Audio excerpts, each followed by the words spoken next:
time now to talk about James Bond, the current director of the new Bond film, No Time to Die. His name is Cary Fukunaga. He says that the James Bond 007, as played by Sean Connery, was basically a rapist. Is that true? Have we got some action of Sean Connery in his heyday? Please, I'd lose my job. Well, I suppose my silence could have a price. You don't mean... Oh, no. Oh, yeah? Well, I mean, I would suggest that Sean Connery's 007 was a seducer of women. He tended to get his way with women. He was a pretty good-looking guy, pretty macho, attractive to the ladies. Was he a rapist? I don't think he was a rapist. This is partly, I think, a sort of cheap way to publicise the new film, in which, of course, Daniel Craig's Bond is far more woke than the old days in the 1960s. But it's partly, it's typical right-on wokery, isn't it? He was basically a rapist. No, he wasn't. Let's discuss this important 007 issue with crime author and the voiceover of the Really 007 podcast, Rob Parker. Evening, Rob. Good evening again, Kevin. How are you doing? Good to have you on board, as always. What do you think about this? I mean, he was forthright with women. He was a seducer of women. He got his way with women. But to say he was basically a rapist, that's wokery gone mad, isn't it? I think, so many questions about this statement. Why Fukunaga is saying this now. He's got a film, obviously, that's coming out next week, but he's a part of this now. This cinematic franchise is a part of this world. I don't think anyone in their right mind would say that some of the things that went on in those early films should not have happened. But I do think a rapist is a very strong term for something, and that's the word that's going around today. All across the media is the word that Sean Connery's Bond was a rapist. When we're going off, it's that particular soundbite that you just played that's caused this, And that is a soundbite that's taken out of context from a 2-hour film that... there is much more explored between those two characters before they're both in that moment. And it's not sort of indicative of the whole for me.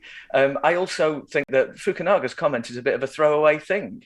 He's saying that, he's saying that it wouldn't fly today. Sorry. I'll just read you the quote. This is Fukunaga says he can't even remember which film it was. Is it Thunderball or Goldfinger, where, basically, Sean Connery's character rapes a woman?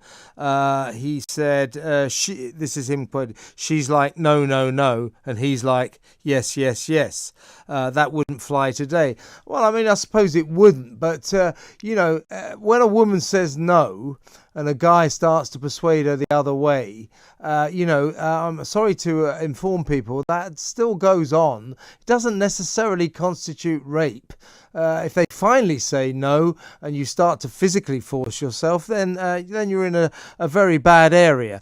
But, a guy being forceful verbally with his seducing techniques, that's not rape. This guy is A, I think, trying to publicise his film, and B, being sort of pathetically woke, to be honest with you. Well, I think it's funny that, obviously... no is no, across the board, whatever. But I think here it's very interesting that... it's not I'm sorry to get... Oh, I totally agree. It's not, the final no is a no. But when women say no, that doesn't preclude a guy saying, oh, come on. Do you know what I mean? I do know what you mean. But that said... Sylvia, you've got to go now, love. I'm so sorry. I've got a little visitor there. I think it's very interesting. I think it's very interesting that Daddy left bedtime to come and have a chat with you, Kevin. So she's still there. She's putting her nose to the door. She's still there. I'm loving this. Oh gosh, Sylvia. Oh dear. Well, bring her in. Yeah, what the hell? To get her in the picture.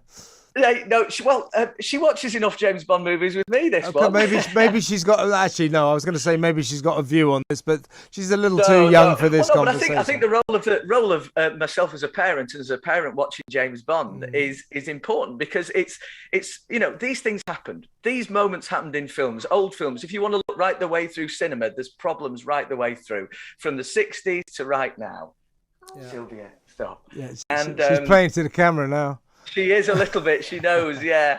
And if you want to find problems, you will find them. But to ignore that it happened at all is completely wrong, It's completely wrong. The thing is, Rob, what's your daughter's name? Sylvia. Hello, Sylvia. The thing is that those seducing moments in the Bond films with Connery and Roger Moore, I mean, a lot of us really enjoyed that. That was part of the Bond persona. And it was suave. They were seducers. But it wasn't rape, was it? No. But I mean, this is a role that was written in the 50s.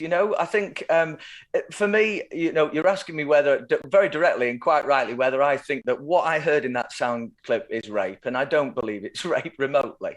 I don't.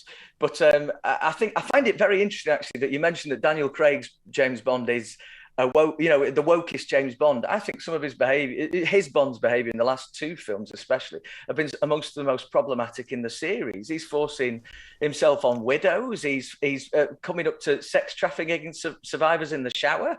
So I think it's very strange. I mean, I must admit, I'm not I'm not sure if I've even seen the last two films. It left a really sour taste in my mouth watching this, especially if he's supposed to be a grown-up emotional Bond. Well, I like Bond to be a bit like that with women. I mean, I don't want him to be a rapist, but I want him to be suave, and I want him to be interested in seducing ladies, and I want the women to fall sort of for his undoubted machismo charms. It's part of the character, isn't it? It is. And let's not forget, he is a spy who's got to do whatever it takes to get his own way and to get the job done. I'm not saying that's right. And I'm saying that this is, you can't have it all ways. You can't have it every way you want. This guy's a character who is a spy, who does so happen to be, very, very active with the opposite sex. And it's good. We can't undo this. We can't change it. We can't, take this part out of the character. Yeah. So let's just cut to the chase. 007, as played by Sean Connery, was not a rapist. He was not a rapist, no. Just before you go, Rob, to tend to Sylvia's many needs. Big sister stepped in and sorted it right out. Oh, good. Have you seen the No Time to Die yet? No, I've got it booked with the other fellas on the podcast. We're going next Friday night, having a few beers and a chat and watching a movie. I must admit, it's been such a long time in the coming that I'm quite excited myself. I'm going to go and see it. Do you think, I'm going to book it in the cinema? I was looking at the cinemas last night. I think it could revive cinema attendance single-handedly. Do you think? I think this is the one to do it. If anything's going to do it, this is the one to do it. And I think it will. I think you will. I think people won't want to miss out seeing this at the cinema, especially after the delay that there's been. And I think they'll come out in their droves for this. And when are you going to see it exactly? Next Friday night. When's the film end? Maybe you can come on. Tell us what it's like. Yeah, I'd love to. Anytime. If it's within our time frame, if say the film ends at 9:30, maybe you can come out and do us a quick FaceTime or something. I'll do it from the lobby if I can. Damn deal. I won't bring Sylvia with me next time. Well, I don't know. I thought she was the star of the show. Seriously, Rob. Let's try and do that next weekend. We'll be in touch. And thank you very much for your time tonight. And a special thanks to Sylvia. Rob Parker and his daughter Sylvia there. I'm Kevin O'Sullivan. We're taking your calls next. 0344